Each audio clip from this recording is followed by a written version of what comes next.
मैं आपके माध्यम से लगभग ये विश्वविद्यालय के जितने भी आप यहाँ संशोधन विधेयक रख रहे हैं लगभग सभी एक ही लाइन में हैं। मैं उसमें से ये जो आपने राजस्थान पशु चिकित्सा एवं पशु विज्ञान विश्वविद्यालय संशोधन विधेयक 2020 अधिनियम 10 में 4 संशोधन आप लेकर के आए हैं। पहला संशोधन धारा 24 में धारा 2 के पश्चात आप 2 धाराएं नई जोड़ रहे हो, 2क और 2ख। इसी तरह से धारा 3 को जो पहले थी उसमें आप परिवर्तन कर रहे हो। और तीसरा ये कि जो धारा 24 और 25 के बीच में एक नई धारा 24 का और जोड़ रहे हो। ये 4 संशोधन लेकर के आप इसमें आए हो। मैं सोचता हूँ कि बहुत कुछ बातें तो हमारे सभी लोगों ने कही है, मैं उस पर नहीं जाता हूँ। मैं थोड़ा सा आपको ये संशोधन, ये जो हमें राजस्थान पशु चिकित्सा और पशु विज्ञान विश्वविद्यालय संशोधन विधेयक 2020 ये हमको दिया और अभी इसमें एक संशोधन हमको दिया है। आज की जो सूची आई उसमें एक संशोधन आया। पहले जो था धारा 24 का पहले से संशोधित कर रहे हैं, उसमें कुलपति को हटाए जाने के बारे में था। पहले आपका था यदि कुलपति की राय में कुलपति इस अधिनियम के उपबंध का क्रियान्वयन करने में जानबूझकर लोप या इनकार करता है या उसमें निहित शक्तियों का दुरुपयोग करता है, या यदि कुलाधिपति को अन्यथा यह प्रतीत होता है कि कुलपति का पद पर बने रहना विश्वविद्यालय के हित के लिए हानिकारक है, तो कुलाधिपति राज्य सरकार के परामर्श से ऐसी जांच करने के पश्चात, अब आप संशोधन लेकर गए, मैं आपको पहले वाले में भी कहा है, अपनी शक्ति का दुरुपयोग कर रहे हैं। विश्वविद्यालय के पीछे हमारी भावना ये थी कि ये स्वतंत्र रूप से एकेडमिक काम को अच्छी प्रकार से करे, उसमें राज्य सरकार का या किसी का भी कोई दखलंदाजी नहीं हो। अब विश्वविद्यालय के कुलपति की नियुक्ति में जो आप जो परिवर्तन ला रहे हो 2क 2ख में, उसमें तो उसकी योग्यता के बारे में है और उसकी जो सर्च कमेटी बन रही है उसके द्वारा आप उसमें चयन करेंगे। लेकिन इसमें जो आप ला रहे हो विधेयक के खंड 3 में धारा 24(j) के विद्यमान उपधारा 1 के स्थान पर निम्नलिखित प्रस्तावित किया जाए। क्या प्रस्तावित कर रहे हैं आप?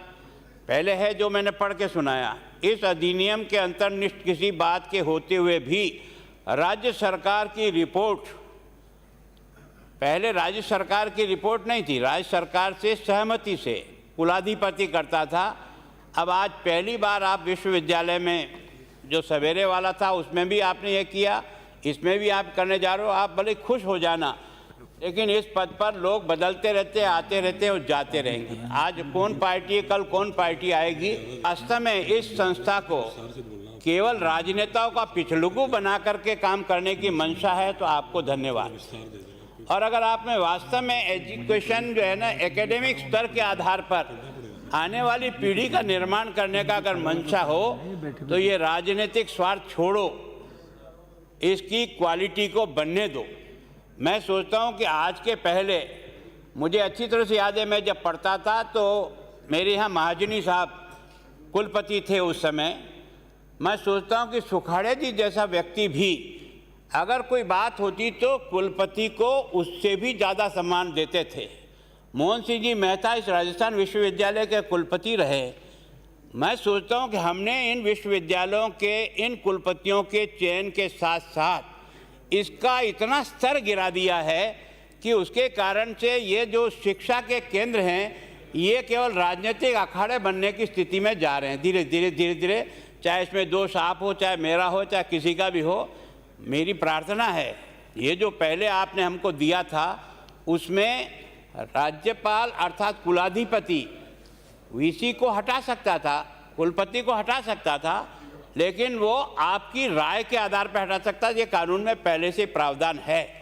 लेकिन अब की बार आपने एक नया परिवर्तन लाया। मैं सभी माननीय सदस्यों से प्रार्थना कर रहा हूँ पास तो हो जाएगा जो भी आप करना चाहोगे, लेकिन इसका परिणाम क्या होगा वो आने वाला समय आपको और मुझे इस बारे में बताएगा कि जो भी वाइस चांसलर है वो सरकार की कठपुतली बन करके अपने दिल और दिमाग का काम नहीं करेगा, केवल हाजिरी भरने का काम करेगा और उसके कारण से यूनिवर्सिटी का स्तर गिरेगा।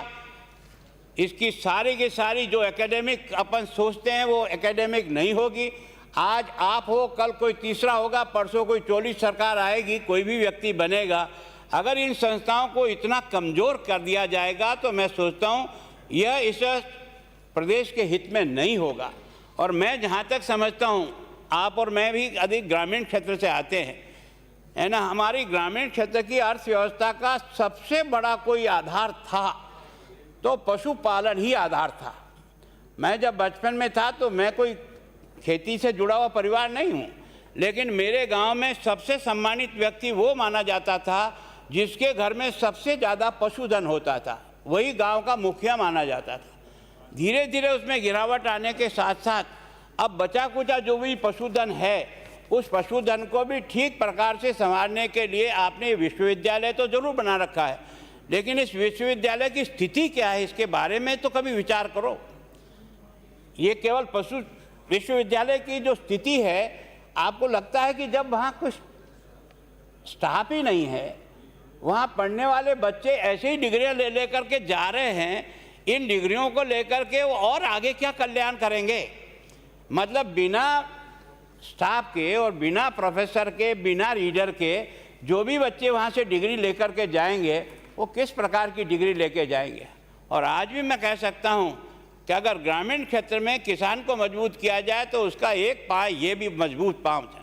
अगर इसको हमने ठीक प्रकार से देखा तो निश्चित रूप से हमारी आर्थिक स्थिति में बहुत अधिक गाँव में बदलाव आ सकता है, लेकिन हम इसको भी कचरा करने की कोशिश कर रहे हैं। शब्द थोड़ा बुरा लगा होगा, लेकिन बहुत दुखी मन से कह रहा हूँ कि भगवान ने अगर जिंदा रखा 10-20 साल तो आप और मैं इस बात को देखेंगे कि इसका परिणाम राजस्थान की ये संस्थाएं क्या भुगतेगी। हमारा अहंकार तुष्टि हो सकती है, हम प्रसन्न हो सकते हैं, लेकिन इन संस्थाओं का बेड़ा गर्क हो जाएगा।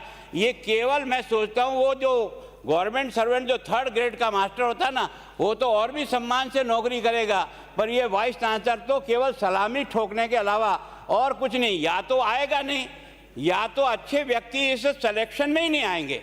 जहां इस प्रकार की तलवार लटकी रहे कि कब कान पकड़कर निकाल दिया जाए, तो कोई भी अच्छा टैलेंट व्यक्ति, समर्पित व्यक्ति, शिक्षा के लिए काम करने वाला व्यक्ति आपकी इस जगह नहीं आएगा। वो कोई तुकमा लेकर के अपना नाम छपाने के लिए नहीं आता है।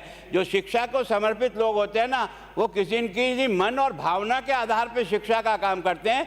तो हम शिक्षा के पवित्र मंदिर को घटिया बनाने का यह प्रयोग किया है। मेरी आपसे फिर प्रार्थना है, ये जो अमेंडमेंट लाया जिद मत करिए।